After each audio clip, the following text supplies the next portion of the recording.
How we doing, folks? Hope you all can hear me out there. Just doing another quick live stream.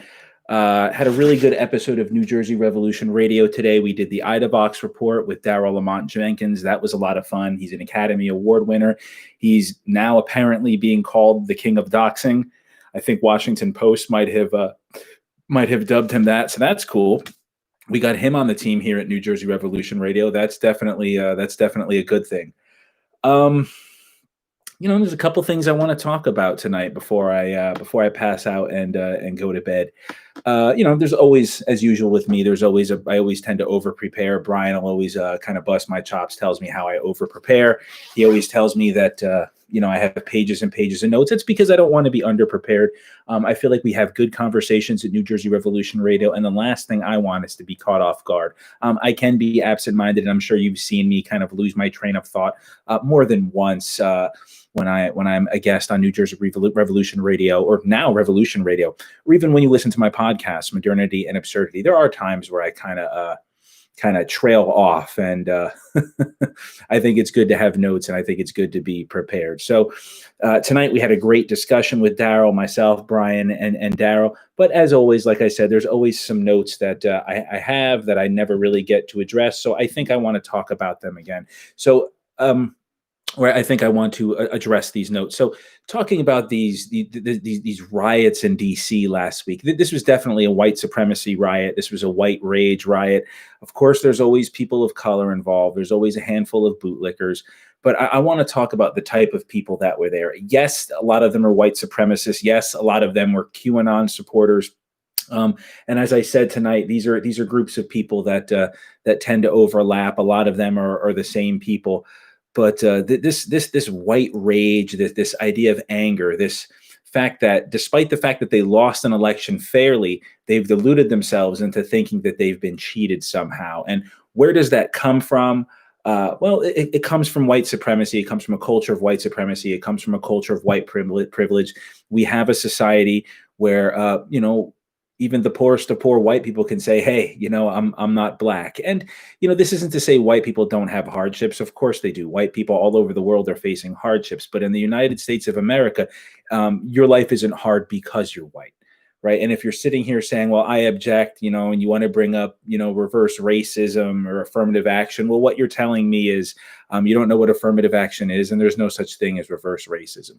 But there's always memes out there. There's always people on Twitter talking. And one of the things some activists said online was, every 2 months we're saying this is not us. Whatever violence has occurred, whatever tragedy has occurred, whether it's a school shooting, whether it's some kind of bombing, whenever it's some kind of act of violence, there's always people saying this is not us. This is not our way. But I'm getting tired of hearing that, honestly. I'm getting tired of hearing that this is not us in the United States, when this is very much who we are. And, just again, getting back to my notes, 1921, Black Wall Street, Tulsa race riots. You had a white community that was very much jealous and enraged at the fact that there was a very prosperous black community right next to them. So what did they do? They burned the place down. You have the Rosewood massacre, in which six people were killed. Wilmington, South Carolina, an entire black community was usurped by white racists with guns. It's many consider the only successful coup in the United States.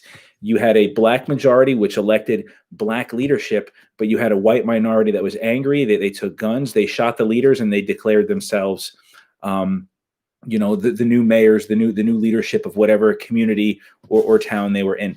These are the same people that rallied in DC in years past to steal Indian land. This is white supremacy. These are people who, in the face of facts, in the face of truth, in the face of reality, are denying it.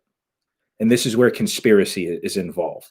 Right? They have this view of this world. They have this view of the world where, we have a meritocracy, and if you just work hard, everything's going to be okay. You can get ahead, but there's liberals and black people and Mexicans and gays and trans people and immigrants.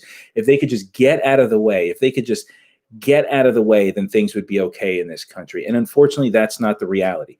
So what happens? There's two ways to react to that. When the world doesn't fit your preconceived view, there's two ways to react to that. One is to adapt and say, hey, I was wrong. I have to get with the program. I'm going to have to change. I'm going to have to see things for how they are. The other way is to stick your feet in, dig your heels in, stick your fingers in your ears, or stick your head in the sand and say that you're not going to change, and to deny it, and to say, well, obviously this can't be the truth. And if you listen to them, they say, well, our rallies were so big, or they make up this nonsense about Dominion voting. They cannot deal with the fact that reality is not fitting into their narrative. And that's the problem. And because of that, we're facing a backlash. These are emboldened white supremacists, emboldened ignorant white men with guns who seek violence, who want to do violence to other people because they didn't get their way. This is the ultimate show of sore losing in this country. There's always going to be people talking about, communist countries and cults of personality. We have never seen anything in the United States like the cult of Trump. Donald Trump has a cult of personality. He is very much an effeminate, overweight, unathletic, inarticulate, balding, pale con artist. But he has swindled tens of millions of Americans into thinking he's some kind of outsider. And I'm going to say this ad nauseum. In the debates, he talked about paying off politicians, buying off politicians, donating all kinds of money to campaigns. If you donate money to campaigns, and as much money as he's talking about, that means you're not an outsider. That is the very definition of inside. If you have money that you can give politicians to get them to change policy, to change laws, that is the very definition of an outsider. But again, in reality, Donald Trump treats women a certain way, treats immigrants a certain way, treats people that are different a certain way. And there are individuals in this country that like that, tens of millions of individuals that like that. And through him, they get to live. They get to live vicariously through Trump. And if you go through the Facebook page, the Modernity and Absurdity Facebook page, I posted a couple of days ago, I went down the rabbit hole of Trump fan art. If you've never seen Trump fan art, it is breathtakingly ignorant. It is mind-numbing how intelligent, how capable, how transformative and dynamic they think Donald Trump is. Again, I don't ever want to hear about cults of personality in communist countries or authoritarian countries. After what we've seen with the cult of Trump, there's never been anything like it in the United States. It is grade A, big time cult of personality. Another thing I wanted to touch on was, and it was something I mentioned tonight on New Jersey Revolution Radio. What happened last week is something that has happened multiple times in the past in what we would call developing countries or developing states or the third world.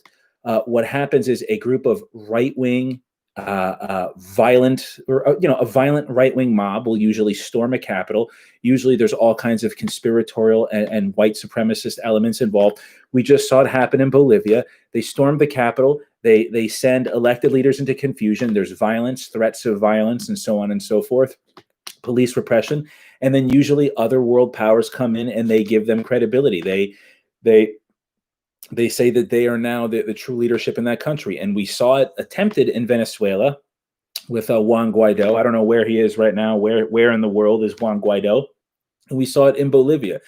And fortunately in Bolivia, the interim government, the coup government, was defeated. The MAS party, the Movimiento a Socialismo, was victorious in that election. Evo Morales' party was victorious in that election, and democracy was allowed to prevail. But as Americans, I think we need to stop and appreciate, our over 200 years of peaceful history. The fact that as goofy as conservatives can be, only 10 in the House, so I guess I don't want to give them too much credit. At least 10 of them have some respect for the institutions of this country, that they felt that Wednesday was enough. And by the way, don't listen to anybody calling for unity. Any of these Republicans calling for unity, talking about Democrats. Find yourself in a movement, in a rally, and there's white supremacists and these wacky QAnon types. Maybe it's time to stop and think, I'm in the wrong place. Maybe it's time to stop and think I have the wrong position. Don't go to rallies where there's white supremacists, because if white supremacists are there, it's probably the wrong position to have. But what the hell do I know? I've only got a show and I teach a couple classes. But again, I mean, like, These are people, these are white supremacists, these are people with Confederate flags. These are not people that have the best interests of the United States at heart. And they are just walking through the Capitol building. They caught them with Molotov cocktails. They caught them with pipe bombs. They caught them with zip ties. We see the guys on camera. Sorry, this hair is getting out of hand. I gotta cut it one more month, and I've been letting it grow for a year. But I've never had long hair before, so this is all new for me. I mean, this is something that was not spontaneous. These are people that went there to do harm. We saw it in Michigan, and I mean, people need to be careful. These types are all over the place. I think we should be armed. I think everyone on the left should probably think about arming themselves as these white supremacists become more emboldened. These QAnon types are not really known to host rational types. I mean, we all saw the QAnon shaman. That guy, I mean, he doesn't look like he's the most level-headed individual. The guy's obviously mentally ill, and he's obviously disturbed, and thankfully he's behind bars right now. I think everyone is better off when people like that are behind bars. QAnon has kidnappings linked to it, attempted violence. I mean, we're seeing murder now. So QAnon is a dangerous movement. When you hear people talking about QAnon, look at them with suspicion. You have to educate your loved ones, let them know that it's a conspiracy theory and that it's not real, and that it's causing real damage in the real world.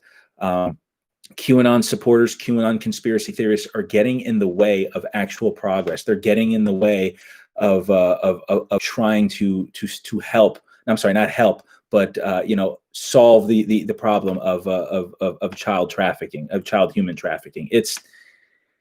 They just get in the way. They're goofs. And as I've always said, conspiracy theories are just lazy political science. These are people that do not want to do the work. These are people that do not understand how power works. These are people that do not understand, that they don't look into actual how sexual assault, especially sexual assault against children, works. These are people who think that they know better. Behind, in the mind of every conspiracy theorist, is someone who thinks they know better, whether it's a white supremacist, whether they believe in lizard people, UFOs, or, black helicopters. These are all people that think that they know better. So when someone starts talking about QAnon, I don't care if it's your martial arts, dojo, if it's your, jujitsu dojo, or if it's your yoga studio or whatever it is. Whenever someone starts talking about QAnon, you have to look at them with some suspicion. Bernie Sanders was talking about Joe Biden needing to be bold. Joe Biden does need to be bold. If Joe Biden does not deliver, and I don't think he's going to deliver, we're going to be seeing an emboldened right wing over the next couple of years. There was nothing about Joe Biden that says things are going to change, that says things are going to get better. As I've been saying, low energy, uninspiring. Joe Biden is not going to move mountains. And him and Kamala Harris, I mean, again, Kamala Harris has spent the last year acting like the last 10 didn't happen. So she's problematic also. I mean, they're alienating. They're both incredibly elitist, and they are the embodiment of pretty much every right-wing conspiracy theory. It's going to be scary moving forward. I mean, I don't even know what to say. All kinds of reports came out saying that Trump really liked the violence at the Capitol. I don't know if that's been verified or not, but that's definitely unfortunate. It's a crime, really, and I'm glad he was impeached. I'll just talk about that now. Only 10 Republicans in the House voted to impeach. So, I mean, this Republican Party is complicit with violence. This Republican Party is complicit with white supremacy. The Republican Party is complicit with QAnon conspiracy theories and whatever other nonsense. It just creeps out of the internet. Really, I mean, 197 Republicans look at Donald Trump and they say, "Oh, he's okay. We like Donald Trump." It's embarrassing. And combat Trumpism in the short game is protesting, people in the streets, talking to each other. The way you beat Trumpism in the long run, the way you beat white supremacy in the long run, is through education. We need to teach people civics. We need to teach people, about diversity and multicultural democracy, because that's what last week was. Last week was an assault on multicultural democracy. It was an assault on freedom. It was an assault on equality, and it was an assault on the 21st century. It was an assault on modernity. Conservatives, the far right, these white supremacists, they want to bring things back to an imagined past, a past of racism, a past of sexism, past of homophobia and xenophobia. They want to go back to a world that really never existed, that really only exists in their heads, and it's just it's part of the problem as to where we're at now. It's up to 1/3 of Americans don't understand how the world is, don't understand how the world works. And when the real world tells them that they're not interested, what do? What do? They ignore it. They storm the Capitol. They kill one of their own. They murdered one of their own. They beat this guy to death with a fire extinguisher, and he was one of them. He voted for Donald Trump. This guy voted for the white supremacy. He voted for the bigotry. This guy voted for the groper in chief. He was one of them, and they still beat him to death because he was doing his job. The same job any one of them would have taken or done. I mean, this is the madness of conspiracy theories. There are people in charge of this, people that need to be held accountable, who know exactly what they were doing. And then there are just the minions, right? The mindless masses, the people who, like I said tonight, the people who thought that they were going to engage in a civil war and then go to work the next day. This country has a lot of work that it needs to go through. I mean, Daryl said tonight, these are people that have been emboldened. These are people have not been facing consequences in the same way as Black Lives Matter protesters, healthcare protesters, and so on and so forth. I'm not even going to get into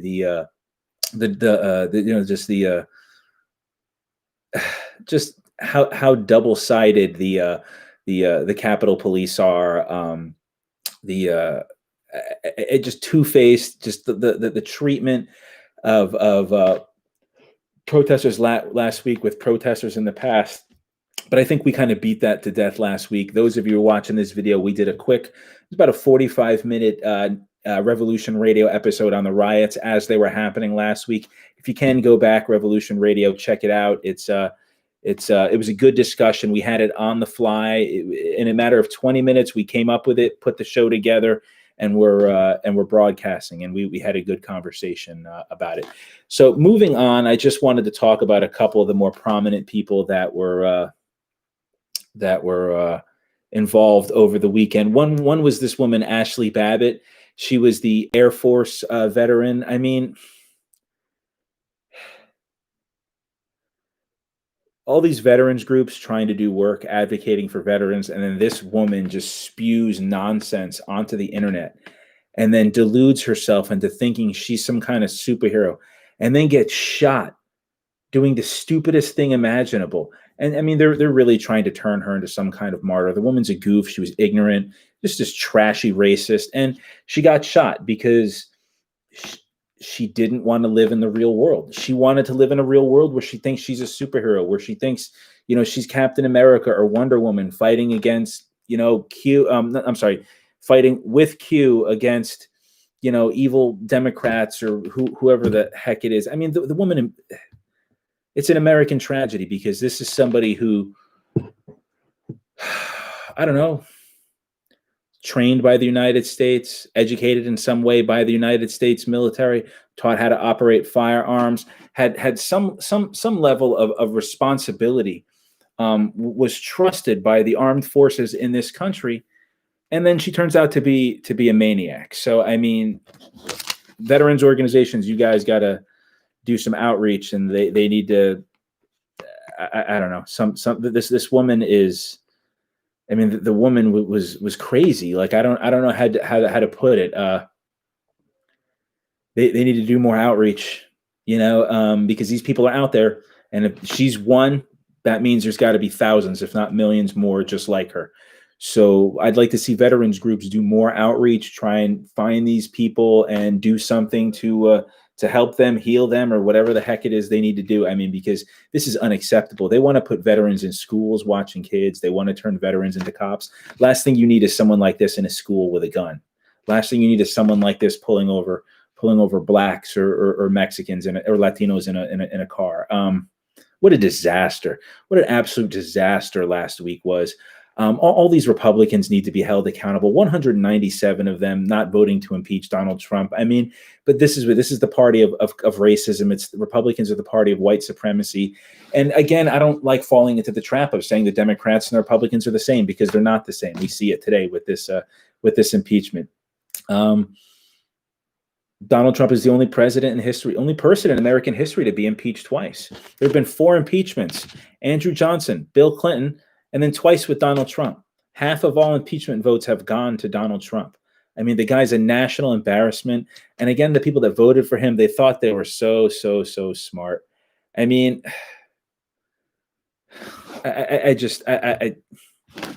these people, everybody thinks they're so smart. Everyone thinks they know better. And then, we have a media that just, throws their hands up in the air. And I'm glad CNN has been doing a really good job of calling this what it is: insurrection, calling these people terrorists, calling them a mob, because in reality, that's what they are. Let's see what we got here. So again, QAnon. How does QAnon grow? Why do they always talk about pedophilia? So again, I mean, I've brought this up in the past in some of my lectures. QAnon goes back, the origins of QAnon go back hundreds of years to the Middle Ages. They're rooted in medieval anti-Semitism. It's rooted in 20th century anti-communism. As an ideology, it is going to attract bigots. It is going to attract misinformed people. It is going to attract bad people. It is going to attract ignorant people. It's going to attract anti-intellectuals, and that's a huge part of this, is anti-intellectualism. Just people who don't know better, who don't want to know better. In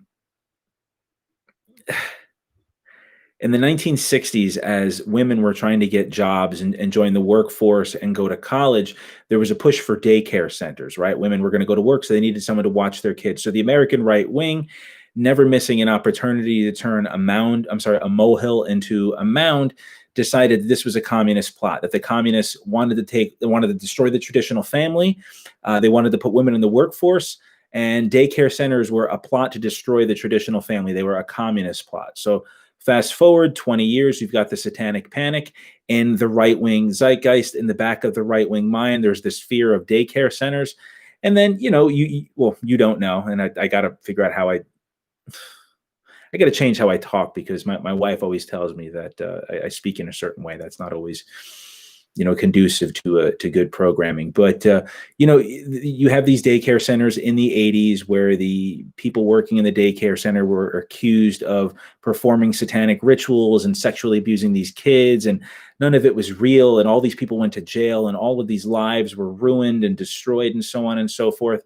So, I mean, when you talk about QAnon, when you talk about Pizzagate, this is all related to that. This fear of people coming to take your children. They're going to prey on your children. And that goes back to the Middle Ages. There were Christian communities that would blame Jews and for all kinds of problems. I've talked about this, causing plagues and stealing children and performing all kinds of just nonsensical, weird rituals that you would have to be like an ignorant medieval peasant to actually believe, or an American citizen in the 21st century. But, this fear of Jews, this fear of outsiders, this fear of child predation, and so on and so forth. These are old ideas. So all QAnon did was slap a new coat of paint on some just bad old ideas. So, I mean, that's all it is. I mean, QAnon just piggybacked on some pre-existing right-wing boogeymen. Pizzagate never went away. And anti-Semitism is just where they overlap. There are some strong anti-Semitic currents within QAnon.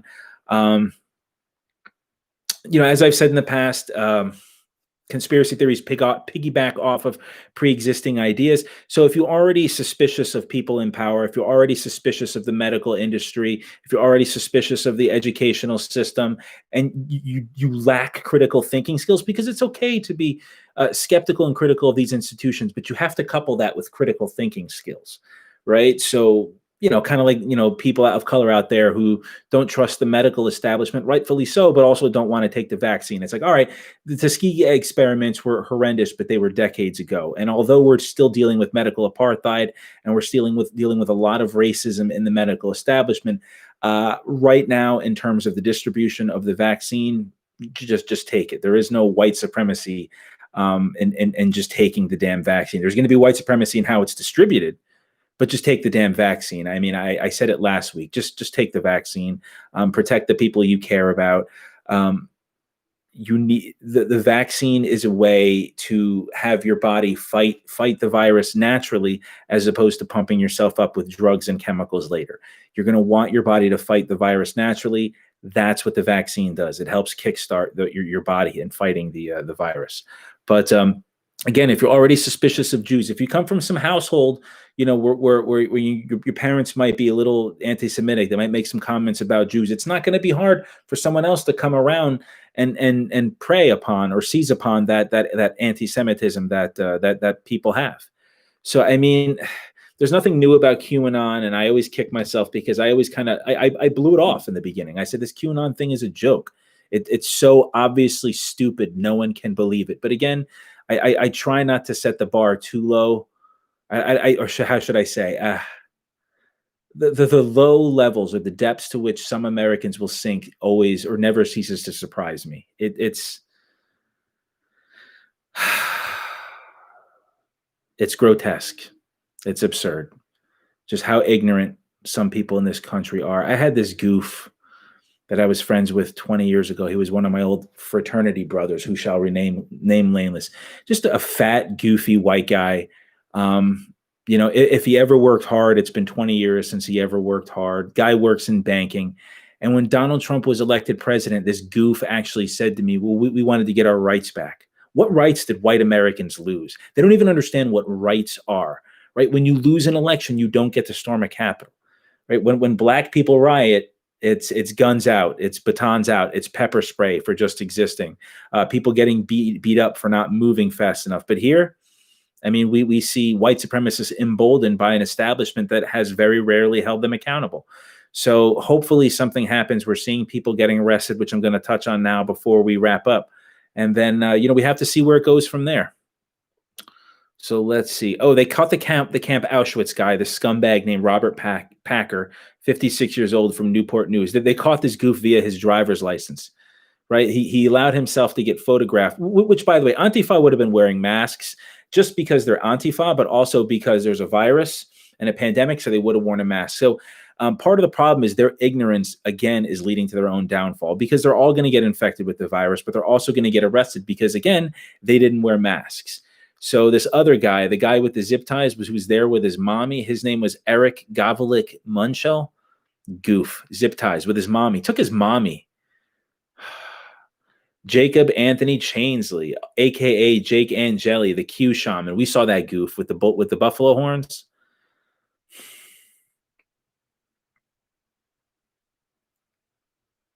That guy's the embodiment of white privilege. I'm just going to leave it there.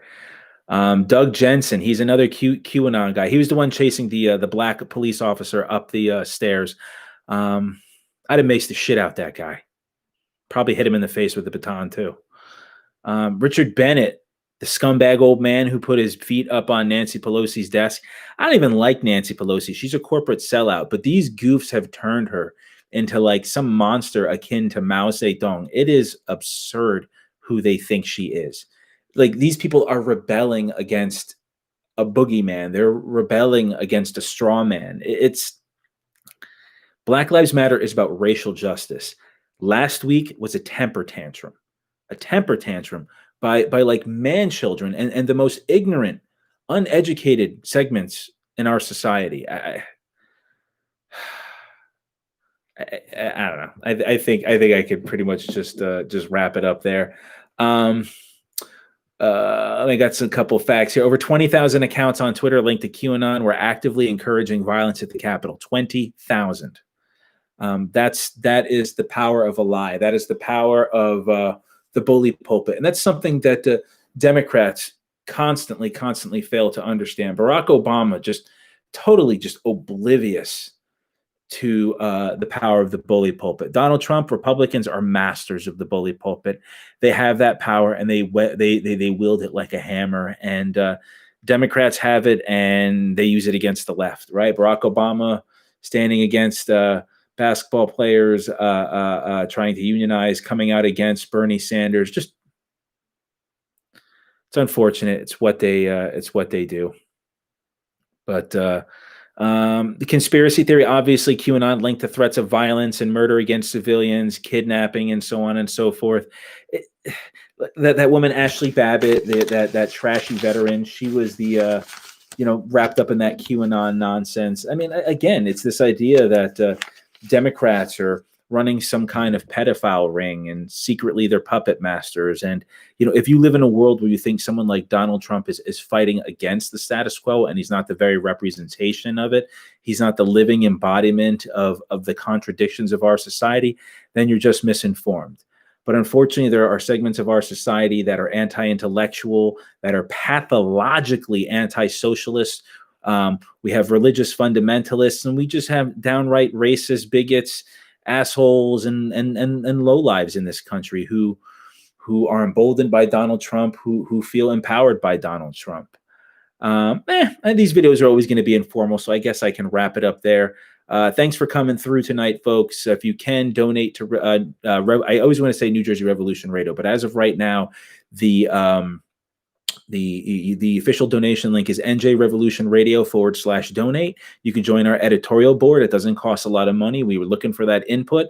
We're always looking for new ideas. Jump on board, help us out. This is a project that can use a lot of people. Other than that, take care of yourselves, folks. Take care of yourselves. I'll just leave it there. It's going to be scary looking forward. Anyway, take care of yourselves out there, folks. Bye-bye.